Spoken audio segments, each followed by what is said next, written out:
While we know that an investigation into the family occurred in 2006, that didn't become public knowledge until May of 2015, where In Touch magazine ran a story about Josh's incestuous proclivities. The magazine received a heavily redacted police report about what Josh had done to one of his sisters and publicized their findings, an action that would lead to a lawsuit as the record was supposed to be destroyed. Shortly after that, In Touch magazine found further police reports that showed that Josh had molested multiple of his sisters, as well as a babysitter who was not related to the family. We will be reading parts of these reports, as that is the only way to truly get across how heinous, deliberate, and methodical Josh's actions were. He did this multiple times to multiple relatives, the youngest of which was 5. Each time it occurred, he was well aware of what he was doing and that it was wrong. It's also important to note that Jim Bob and Michelle were made aware of the situation multiple times and ultimately chose to do nothing until they were forced to, when Josh assaulted someone who wasn't a part of the family. The Duggar family purposely hid these actions to protect him, as well as to protect their reputation within the church and profit off of their show. Because of their inaction, their daughters and another party were molested.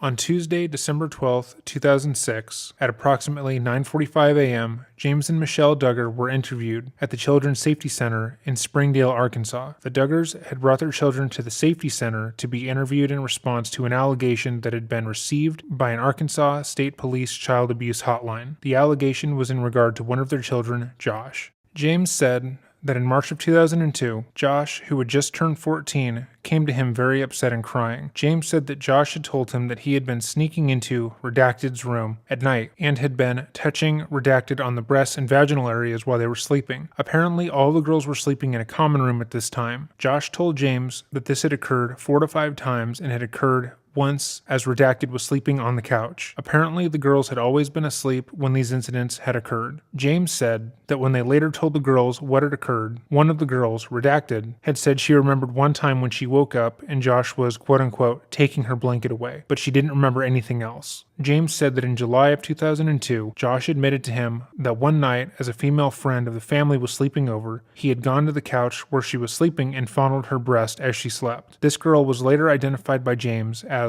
Redacted. James said that they disciplined Josh after this incident. James said that about 9 months later, in March of 2003, there was another incident. James said that Josh was reading to his 5-year-old sister, and as she was sitting on his lap, he had touched her breast and vaginal area. James said that Josh then ran out of the room and called him and told him what he had done. James also said that sometime during this time frame, his daughter had been standing in the laundry room and Josh had put his hand under her dress. James said that after these incidents, he had met with the elders of his church and told them what was going on. James said that they all agreed that Josh needed to be put into a treatment program